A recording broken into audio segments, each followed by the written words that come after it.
प्रभु यीशु की स्तुति हो, प्रभु यीशु की महिमा हो आपके जीवन से। आप सबों का स्वागत है यीशु के सुसमाचार के इस वीडियो में।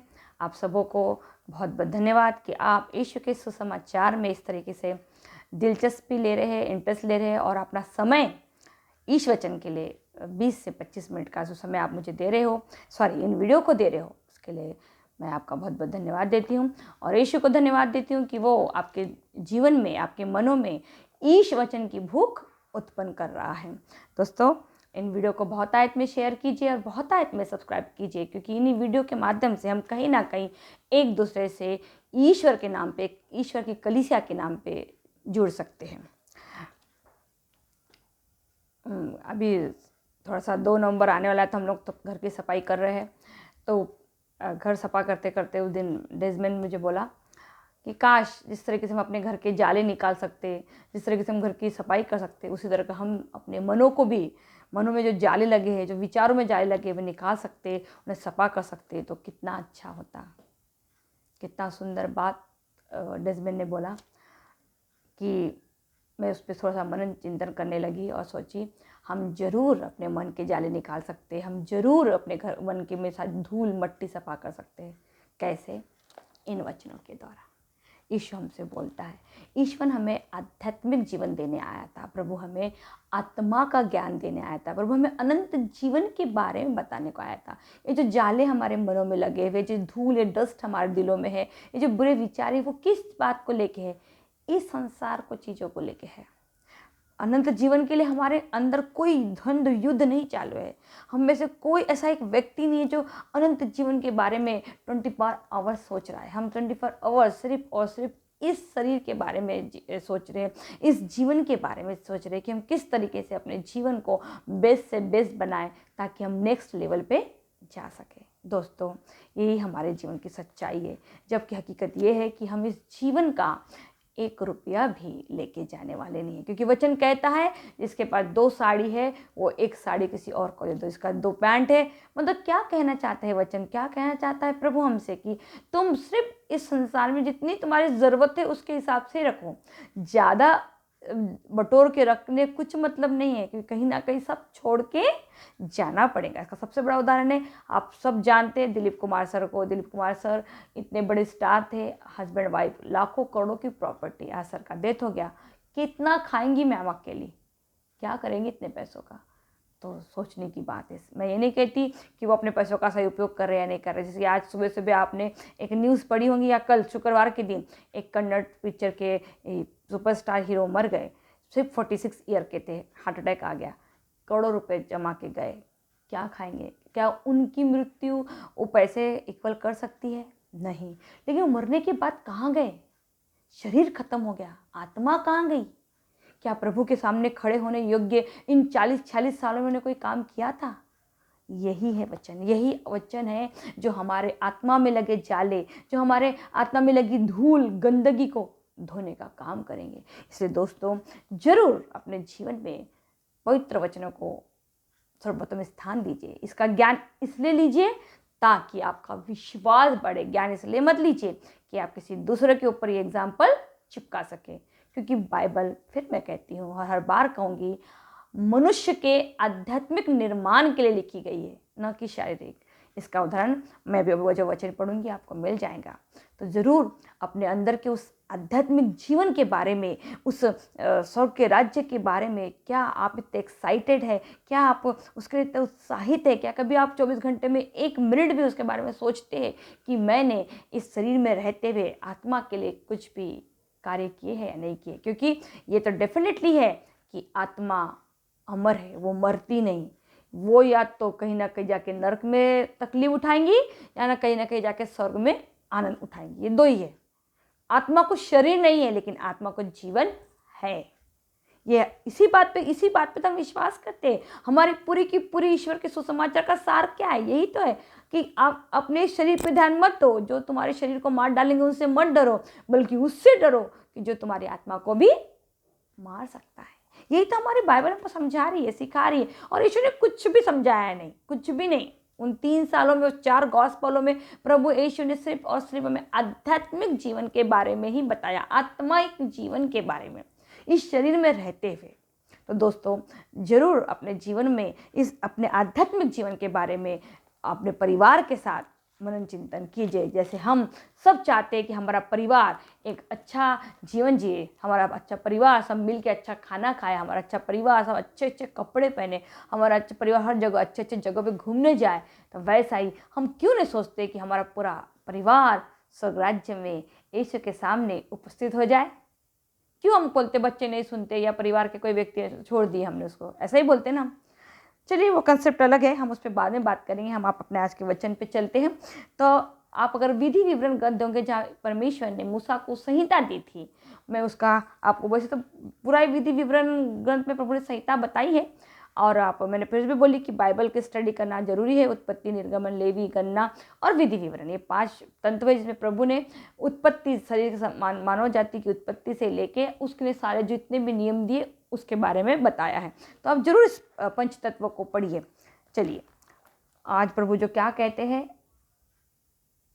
संहिता में यहूदी लोगों से, इजरायली लोगों से, मैं आपको पढ़ कर बताती हूँ। विधि विवरण ग्रंथ का 6वां अध्याय, इसका 2 से लेकर 4 में पढ़ रही हूँ। आज चर्च में भी यही अध्याय पढ़ा गया है। यदि तुम अपने पुत्रों और पौत्रों, बच्चे नाती पोती के साथ जीवन भर अपने प्रभु ईश्वर पर श्रद्धा रखोगे और उसके जो नियम तथा आदेश मैं तुम्हें दे रहा हूँ, यानी मूसा उनको पढ़ के बता रहा है कि मैं तुम्हें ईश्वर के माध्यम से जो आदेश और नियम दे रहा हूँ, यदि तुम उसका पालन करोगे तो तुम्हारी आयु लंबी होगी। पहला क्या, यदि हम आज्ञाओं का पालन करोगे तो हम श्रद्धा रखेंगे, तो प्रभु ईश्वर पर श्रद्धा रखेंगे तो हमें क्या होगा, और नियम और आदेश का पालन करेंगे तो क्या होगा, हमारी आयु लंबी होगी। दूसरा, इजरायली, यदि तुम सुनोगे और सावधानी से उनका पालन करोगे तो तुम्हारा कल्याण होगा, तुम फूलोगे फलोगे, और जैसा कि प्रभु तुम्हारे पूर्वजों के ईश्वर ने कहा, वो तुम्हें वो देश प्रदान करेगा जहाँ दूध और मधु की नदियाँ बहती है। प्रभु ने पुराने नियम में सजा देते हुए कहीं भी नहीं कहा अपने कलीसिया कि तुम अगर अपने बच्चों को अच्छा पढ़ाओगे, लिखाओगे, ऊंचे पोस्ट पे ले जाओगे, धन संपत्ति कमाओगे तो मैं तुम्हें क्या दूंगा, शांति दूंगा, लंबी आयु दूंगा। देख लीजिए पुराना नियम और नया नियम, इसके बारे में नहमयाह ग्रंथ क्या कहते हैं मैं आपको पढ़ के बताऊंगी, लेकिन ये जरूर है संहिता का आसार है पूरा कि प्रभु क्या कहता है, यदि तुम मेरी आज्ञाओं का पालन करोगे और मुझ पे पूरी तरीके से डिपेंड रहोगे, श्रद्धा रखोगे, तो तुम्हें इस संसार के किसी भी चीज की जरूरत मैं तुम्हें खत्म होने दूंगा ही नहीं। लेकिन ये हमारा दिमाग ज्ञान से पढ़ता तो है लेकिन विश्वास नहीं कर पाता, इसलिए तो हम आज इतने इतने इतने अशांति के जिंदगी हर वक्त इस संसार में भाग रहे हैं। मतलब जो प्रभु ने दिया उसमें संतुष्ट नहीं है। मैं मेहनत करने के खिलाफ नहीं हूं, लेकिन जब व्यक्ति प्रभु को छोड़ के सिर्फ मेहनत करना लगता है वो गलत है। पैसे कमाना इस संसार का की करेंसी है, इसे कमा के आपको इस संसार में जीवन जीना है। और हमको संतों ने और यीशु ने बताया बात कि मेहनत करना है, पसीना बहाना जरूरी है, लेकिन पसीना बहाने के चक्कर में कहीं जिसने जीवन दिया है उसी को भूल जाओगे, उस पर श्रद्धा रखना भूल जाओगे, उसके नियमों का पालन नहीं करोगे और बाकी सब कुछ जो संसार बता रहा है करोगे, तो यहाँ पे कहीं नहीं लिखा है कि तुम्हें मैं लंबी आयु दूंगा या मैं तुम्हें फूलूंगा। क्योंकि जो आप कर रहे हैं कि हम अपने जीवन में बुढ़ापे में क्या करेंगे, लेकिन बुढ़ापा आएगा कि नहीं आएगा इसकी गारंटी क्या है। तो ये संहिता जो प्रभु ईश्वर ने मूसा के द्वारा इजरायली लोगों को दी थी, यहूदी लोगों को दी थी। अब जब प्रभु ने इजरायली यहूदी लोगों को ये सब कुछ दे दिया, ऐसी देश दे दिया, ऐसी नदियाँ दे दिया, ऐसा वो जो राज्य जो देने का उसमें वादा किया था, उसके बाद उन्होंने क्या किया। नहमयाह ग्रंथ का 9वां पद है, उसमें आप पढ़ेंगे 21। उन्होंने किलाबंद नगरों, उर्वरा भूमि, धन धान्य से पूरे घरों, खुदे हुए कुओं, दागबारियों, जैतून कुओं और असंख्य फलदार वृक्षों को अपने अधिकार में कर लिया। यहाँ प्रभु ने जो बोला वो उन्होंने करके दिया। उन्होंने क्या, यदि प्रभु तुम्हारे पूर्वजों के ईश्वर ने कहा वो तुम्हें वो देश प्रदान करेगा जहाँ दूध और मधु की नदियाँ बहती है, तो उन्होंने क्या किया है, वो देश को क्या कर लिया, अपने अधिकार में कर लिया है। अब उसके बाद उन्होंने क्या किया, देखो अपने अधिकार में कर लिया। अब उन्होंने क्या किया, देखो वो खा पी कर मोटे हो गए, गड़बड़ी शुरू हो गई, क्योंकि सब कुछ क्या मिल गया, फ्री में मिल गया। प्रभु ने सब कुछ उनके अधीन कर दिया, जो उसने वादा किया था पूरा किया। तो अब यहाँ से क्या होना था, हमने हमारा जीवन पूरी तरीके से ईश्वर की स्तुति आराधना करते हुए, उसका नियमों का पालन करते हुए बीतना चाहिए। लेकिन अभी हमने क्या किया, वे खा पी करके मोटे हो गए और तेरे उपकारों का उपभोग करते हुए, तेरे उपकारों का उपभोग करते हुए आमोस प्रमोस का जीवन बिताने लगे। कितनी बड़ी गड़बड़ी। जरूरी है क्या कि दुख तकलीफ आएंगी तभी प्रभु से प्रार्थना करें, तभी प्रभु के पास जाए? यह है हमारा इंसान का कैरेक्टर। जब उसके पास सारी सुख सुविधाएं आ जाती है, इस संसार की, तो क्या करता है, सबसे पहले आलसी बन जाता है, सबसे बड़ा फोकस खाने पे करता है। और प्रभु यहाँ स्पेशली लिखा है कि वो मोटे हो गए। मतलब बहुत से लोग अपने मोटापे के लिए चिढ़ जाते हैं या बोलते हैं कि हमारा मोटापा हमारा है, किसी को दूसरे को बोल जाते हैं। आपको हम आप नहीं बोल रहे, आपके दिमाग में कहीं ना कहीं आपके मोटे को लेकर आप ही कहीं ना कहीं नेगेटिव जोन में चले जाते हो। और प्रभु को भी मोटा पसंद नहीं है, वचन कहता है। आप किसी के लिए अपने आप को नहीं बोलते तो वचन में देख लीजिए, प्रभु मोटे लोगों को पसंद नहीं कर रहा। तो कहीं ना कहीं आप ये काम प्रभु के लिए कीजिए, किसी दूसरे के लिए कुछ भी नहीं करना है संसार में। ऐसा कोई भी काम जो प्रभु के नजर में अच्छा नहीं है मत करो। ये वचन कहता है, मैं नहीं कहती हूँ, ये वचन में लिखा है। आप पढ़ लीजिए नमैया का ग्रंथ। अगर इसके बाहर का मैं कुछ बता रही होंगी आपको तो आप अपने अच्छे से, अगर आप प्रभु से प्रेम करते हो तो ऐसे कोई काम मत कीजिए जो प्रभु को पसंद नहीं है। ये है हमारा पुराना नियम, जिसमें इस्राएली लोगों ने, यहूदी लोगों ने किया। अब नए नियम में प्रभु क्या कहते हैं, देखो पुराना नियम नए नियम से कहीं भी अलग नहीं है। प्रभु नियम क्या आता है, एक नई आज्ञा मैं तुमको देता हूँ। क्या आज्ञा है? मैं तुम लोगों को एक नई आज्ञा देता हूँ, तुम एक दूसरे को प्यार करो। जिस प्रकार मैंने तुम लोगों को प्यार किया, उसी प्रकार तुम भी एक दूसरे को प्यार करो। यदि तुम एक दूसरे को प्यार करोगे तो उसी से सब लोग जान जाएंगे कि तुम मेरे शिष्य हो। यीशु का आप शिष्य है, आप क्रिस्तीय हो। इसमें सबसे बड़ा उदाहरण क्या बोला, आपका प्रेम ये होना चाहिए। प्रभु का प्रेम, प्रभु ने आपसे कैसा प्यार किया, निस्वार्थ प्यार, डिमांडिंग, उसमें कुछ डिमांड आपसे नहीं किया। ऐसा प्यार, जिस दिन आप ऐसा प्यार प्रभु से करोगे तो क्या लोगों को आपको बताने की जरूरत नहीं पड़ेगी कि आप क्रिस्तीय हो।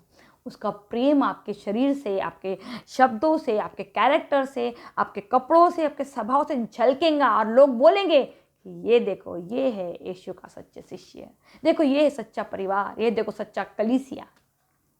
तो कंसेप्ट को समझने की कोशिश कीजिए। हम आध्यात्मिक जीवन की बाट झो रहे हैं।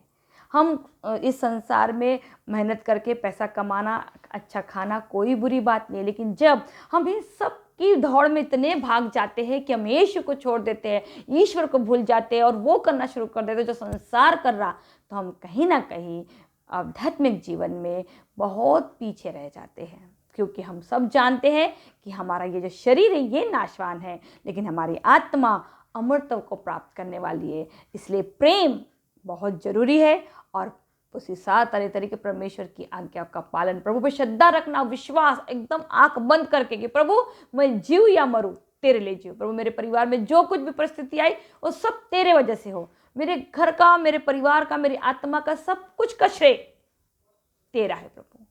तू जो चाहेगा मैं वही करने को तैयार हूँ प्रभु। तू मुझसे वो करवा प्रभु जो तू चाहता है, ना कि वो जो ये संसार का लोग मेरे कानों में आके बोल रही है, ये संसार की दौड़ मुझे दौड़ने लगा रही है कि दौड़ दौड़ दौड़। किससे कंपटीशन है भाई, किससे है?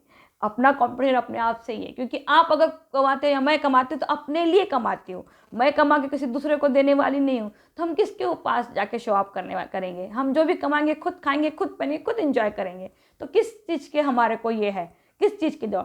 आप 60 रुपये वाले चावल भी खाएंगे तो भी पेट ही भरने वाला है, फिर भूख लगने वाली है, फिर आप 13 रुपये किलो के चावल तो खाएंगे। आप अपनी चॉइस से खाओ। खाना पीना इस संसार की ज़रूरत है, खाइए पिए। प्रभु ने कभी नहीं मना किया, बोला आनंद उठाओ मेरे नाम पे हर एक चीज़ का। लेकिन कोई भी चीज़ जब यीशु के नाम से आप नहीं करते, संसार के नाम पे एंजॉयमेंट करना शुरू कर देते हो, तो वो कहीं ना कहीं आपको आध्यात्मिक जीवन से अलग लेके जाती है। आपका कंपटीशन किसी से नहीं, क्योंकि आजकल दुनिया खुद इतनी बिजी है कि उसको किसी की कोई फिक्र नहीं पड़ी। बता ना आपको, मैं कोई फिक्र नहीं है। आज हम क्रिश्चियन कॉलोनी में रहते हैं, लेकिन आज एक परिवार दूसरे परिवार में लड़ाई झगड़ा होता है तो जाके नहीं बोल सकता कि भैया झगड़ा मत करिए, गंदी गंदी गालियाँ मत दे। लेकिन वही अगर एक परिवार किसी दूसरे परिवार के बच्चे को तो जब शब्द बोलेगा तो पूरे के पूरे झगड़ा करने आ जाएंगे। तो कंसेप्ट को समझिए, अभी ये सब किसी को दूसरे को दिखाने के लिए नहीं है, सब प्रभु को दिखाने के लिए कीजिए, क्योंकि अब हम किसी के लिए कुछ भी करें वो जीरो में जाने वाला है, लेकिन हम ईश्वर के लिए कुछ करेंगे तो वचन कहता है कि स्वर्ग के राज्य में आपके लिए उत्तम से उत्तम क्या रखा है, पुरस्कार रखा है। तुम जो भी करो इस संसार में परमेश्वर के लिए करो। अपने उसकी शुरुआत सर्वप्रथम अपने परिवार से करो, क्योंकि आपका परिवार आपकी बहुत बड़ी जिम्मेदारी है। उससे आप आध्यात्मिक जीवन के फल अगर आपका परिवार नहीं ला रहा तो कहीं ना कहीं इसका सारा दोष प्रभु आपको देने वाला है कि तुमने इसको शुरुआत दूसरों को बताने से पहले इसकी शुरुआत अपने घर से क्यों नहीं की।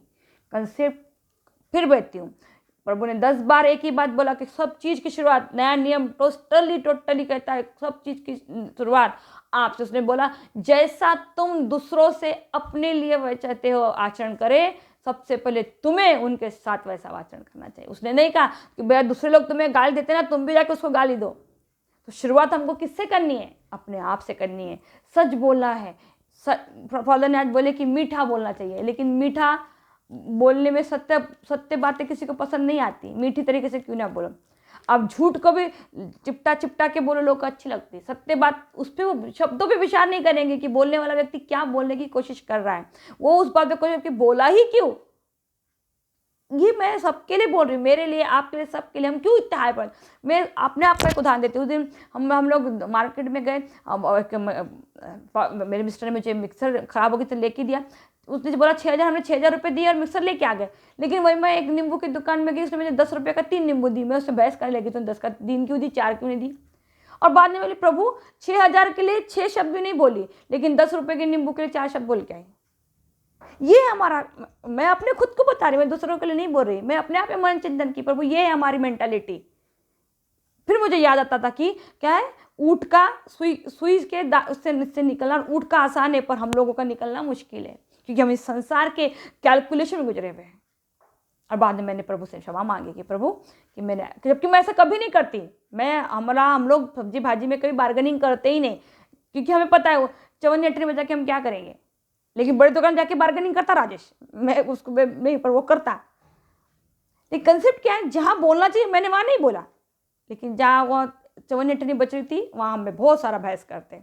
तो दोस्तों प्रैक्टिकल जीवन में ईश वचन को उतारने की जरूर कोशिश कीजिए। ये जरूर पढ़िए विधि विवरण में प्रभु ने संहिता के द्वारा, मूसा के द्वारा संहिता में इसराइली को क्या दिया था, और देने के बाद नमैया ग्रंथ में नमैया नबी क्या कहते हैं कि उन्होंने क्या किया। उन्हें जब कुछ मिल गया तो वो खा पी के मोटे हो गए और प्रभु के वरदानों का, उपकारों का मिलने के कारण अमोद प्रमोद में जीवन बिताने लगे। और फिर प्रभु क्या कहते हैं कि मैं तुम्हें एक नई आज्ञा देता हूँ कि तुम क्या करो, एक दूसरे से प्रेम करो। जिस प्रकार मैं तुमसे प्यार किया तुम भी एक दूसरे प्रकार प्यार से प्यार करो, ताकि जब तुम एक दूसरे से प्यार करोगे तो लोग जान जाएंगे कि तुम कौन हो, मेरे शिष्य हो।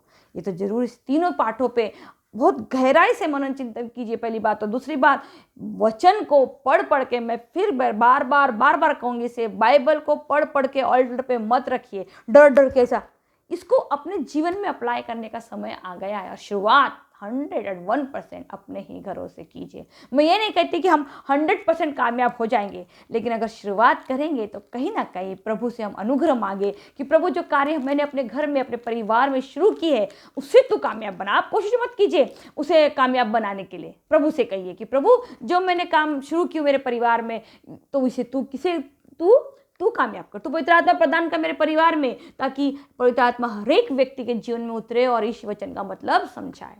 पवित्र बाइबल हम सबों को दिया वो ऑस्कर अवार्ड है। अगर सही माने में आप ईश्वर के सुसमाचार पर विश्वास करते हैं तो पवित्र बाइबल हम सबको मिला हुआ वो ऑस्कर अवार्ड है, जिसकी कोई कीमत इस दुनिया का कोई व्यक्ति लगा नहीं सकता। तो इसे यूं ही निर्जीव समझ के, या बहुत से लोग इसे पवित्र समझ के सिर्फ पढ़ के रख देते। ये पवित्र नहीं है जब तक आप इसको अपने जीवन में अप्लाई नहीं करते, क्योंकि ये तो वचन है, ये थोड़ा चलने फिरने, ये हमारे माध्यम से चलते फिरते हैं।